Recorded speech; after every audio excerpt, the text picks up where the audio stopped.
in my personal opinion, it's a couple of things that you need to have in order to have that staying power. Basically, it boils down to this. After being MIA from the music world for almost 20 years, Sisqo is finally spilling the tea on why he disappeared. And trust me, the truth will leave you stunned. Once known as a powerhouse in the R&B scene, Sisqo suddenly found himself pushed out of the spotlight. And no, it wasn't because his talent faded. It was because he didn't play by the industry's rules. And the industry doesn't like rebels. And by now, we all know what the industry does to people who don't play by its rules. We're going into how things went downhill for Sisqo in the mid-2000s and why he never quite bounced back. So like when I was like 5, that's when I saw Michael and you know, he was kind of the influence that I had on my career. And I had like a checklist of things I felt like I needed to do. It all started with whispers behind the scenes. Music execs started labeling him hard to work with. Then came rumors about his sexuality. You know, when Thong song blew up like crazy, you know, in the song you were wearing the bikini shorts. Who was? And the gay rumors started going crazy on it. Whoa. Like, What? how did you react with all that? Wait. What? You said... Followed by claims that he was an absent father. The gossip train didn't stop, and it wrecked his image bit by bit. The backlash grew, and his career began to sink. Eventually, he stepped back from fame altogether to deal with personal stuff and work on projects that mattered to him. Now, if you weren't around during his prime, let me paint the picture for you.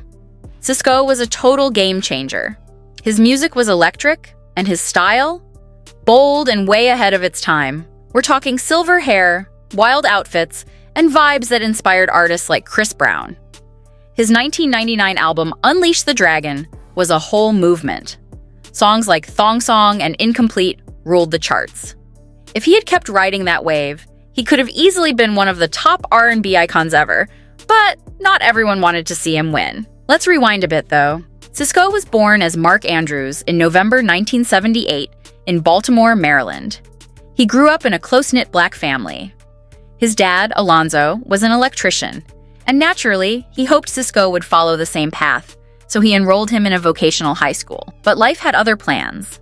That's where he met 3 guys: Larry Anthony, James Woody Green, and Tamir Nokio Ruffin. They became friends and eventually his bandmates.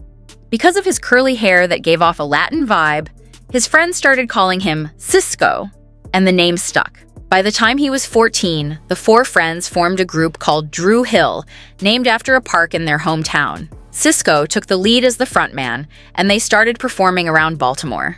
It wasn't all glitz and glam in the beginning. They worked minimum wage jobs at a candy shop called The Fudgery, where they made sweets and sang for customers. It wasn't just a hustle, it was how they rehearsed while making money to chase their dreams. 2 years after graduating from high school, all that hard work paid off. Dru Hill finally got their big break, and the rest is history. Back in 1996, when the guys from Dru Hill were just around 18 years old, they landed their first big break. They got signed by Island Black Music Records, which was run by a guy named Hiriam Hicks. But before that moment came, they were actually experimenting with gospel music in 1995. Yep, they gave church music a shot. After that gospel phase, their manager had a bold idea. He convinced them to head to New York and try their luck at a talent competition. The boys were a little unsure at first, but they took the leap, and thank goodness they did. That's where Hiriam Hicks spotted their talent and decided to offer them a deal on the spot. Once they signed and dropped their debut album, Dru Hill blew up, but things took a dramatic turn behind the scenes. The group ended up suing Hicks and his brothers, claiming that one of their managers, Keith Ingram, got attacked with a pool stick at a party in May 1997. Island Black Music, of course, denied everything. They said the whole story was made up to stir the pot and avoid the embarrassment that came with the lawsuit.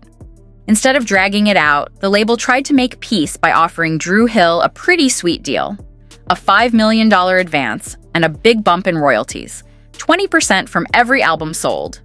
But Dru Hill wasn't having it. No, they turned it down.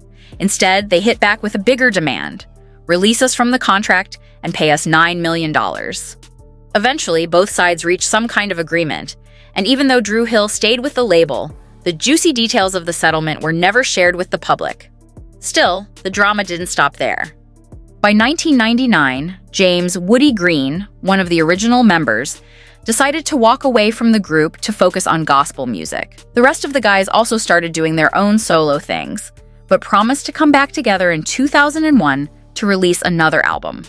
Now let's talk about Sisqo, the group's shining star. His solo career really took off. His debut album, Unleash the Dragon, was a major hit and even earned him 2 Grammy Awards, one for Best R&B Album and another for Best R&B Song.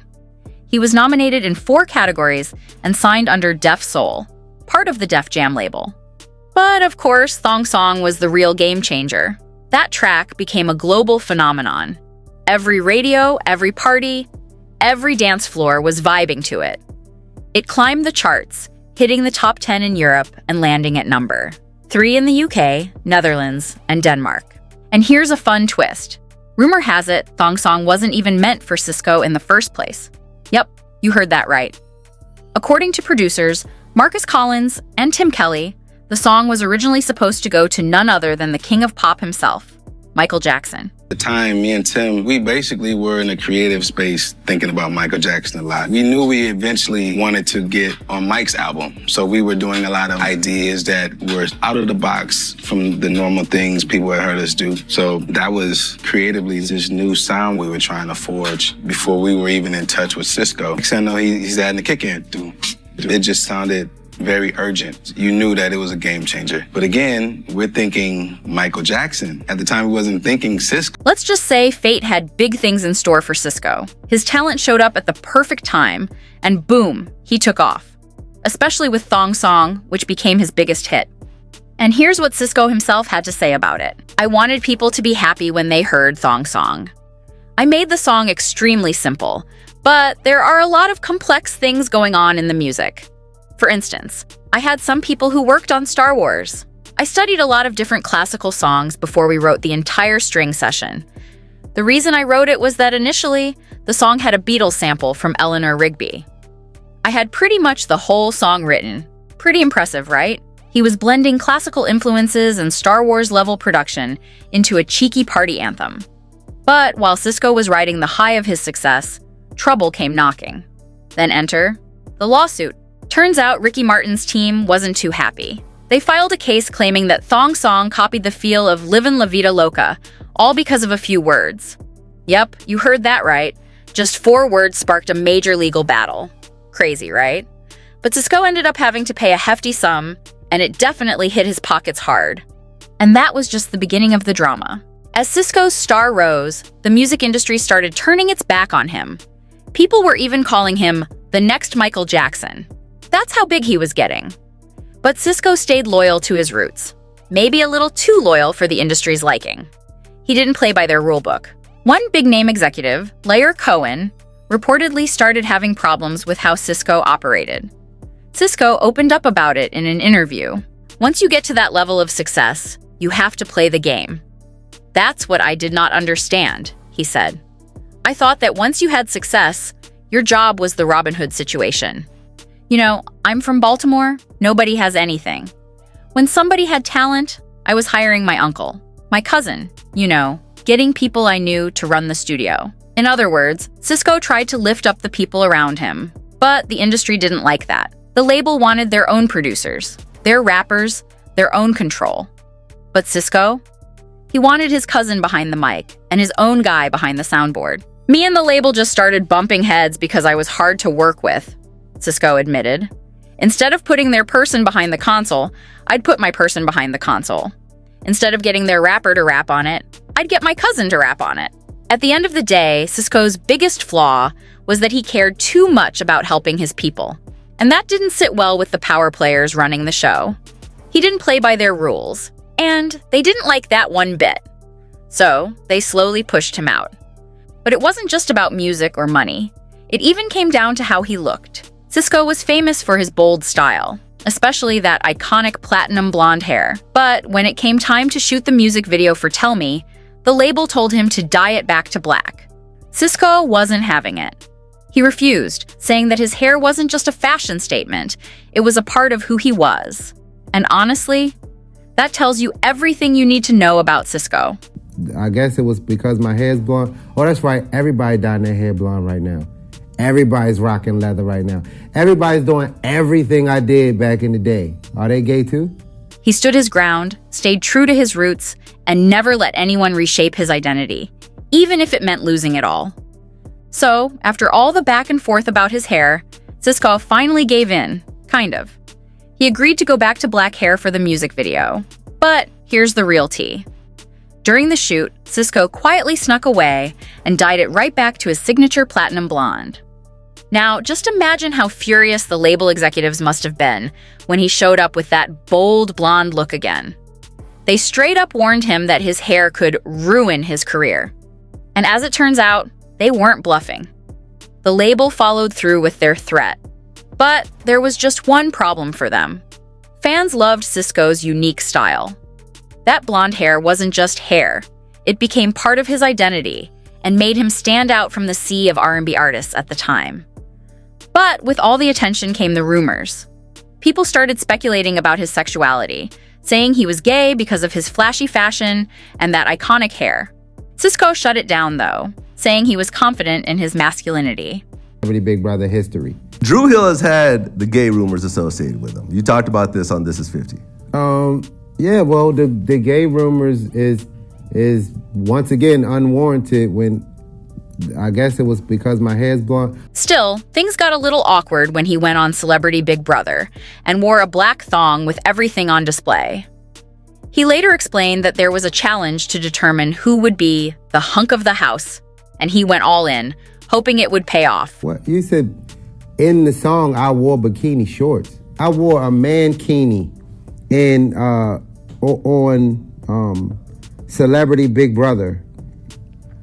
It was a challenge to for who would be hunk of the house. Risky move. After that, things started going downhill. The industry slowly began pushing Sisqo out. Even R. Kelly jumped in, releasing a diss track called Hold Up that took shots at Sisqo, with lyrics like 20 on the drop, blue and yellow rocks, Kake yelling stop. Even though R. Kelly pretended like there was no beef, fans weren't buying it.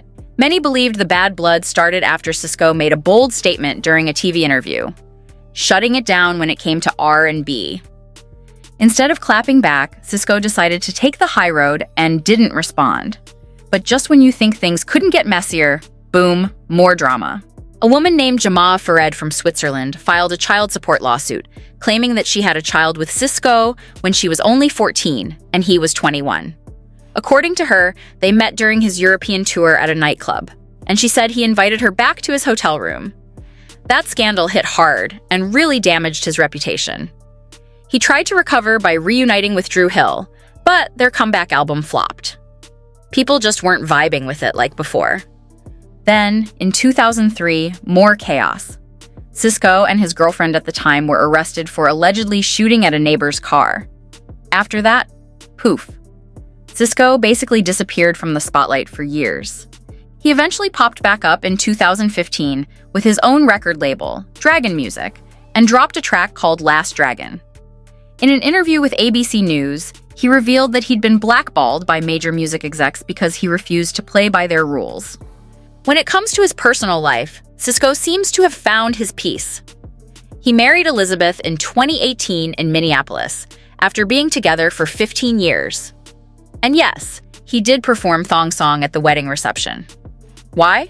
Because Elizabeth's thong was the last one he was ever going to see, he said. Classic Sisqo. Among all the wild rumors people made up about him, one that really made him laugh was that he supposedly dated Beyoncé. Sisqo shut that down quickly, saying they were just friends and happened to be around each other a lot early in their careers. He wasn't trying to start any drama with Jay-Z. Since music wasn't popping off the way it used to, Sisqo switched lanes. He started exploring different businesses, including launching a clothing line and writing children's books. Yep, from Thong Song to bedtime stories. Despite everything the industry threw at him, Sisqo said he's doing just fine and that he's happier now being his own boss, doing life on his terms. So, after hearing all that, you gotta admit Sisqo's journey has been a ride. Like, seriously. It had the glitz, the drama, the wild success, and the harsh reality checks too. But when you really zoom out and look at the bigger picture, it's not just some tabloid tale about fame gone wrong. It's actually about a guy who came up from nothing, shot to superstardom, and then figured out who he was without all the noise. And honestly, that's kind of refreshing. In an industry that expects you to play nice, look a certain way, say the right things, and never go against the grain, Sisqo chose to do the opposite. He pushed back, he stayed loyal to his roots, he stood by his people. And yeah, maybe that ruffled some feathers, but it also showed just how rare it is to see someone choose realness over recognition. It's easy to think of artists as just the hits they've made or the headlines they've grabbed. But Sisqo is proof there's always way more going on behind the scenes. He was never just the Thong song guy. He was a visionary, a risk taker, someone who made bold, creative choices way before it was cool. And even when the system tried to shut him out, he didn't crumble. He reinvented himself quietly, away from the spotlight, on his own terms. And you know what? There's something really powerful about that. Not everyone needs a flashy comeback or a viral moment to prove their worth. Sometimes the biggest win is choosing peace over pressure and figuring out what makes you happy, even if the world isn't watching anymore. Sisqo didn't chase the fame, he found freedom in walking away from it. These days, he might not be trending on Twitter or topping the charts, but he's doing life his own way. Starting businesses, writing kids' books, living with his family, and still managing to keep that same energy that made people love him in the first place. And hey, that's success too, just in a different lane. Whether or not he ever decides to jump back into the music scene is totally up to him. But one thing's clear. If he does, it'll be on his own terms. No industry rules, no compromises.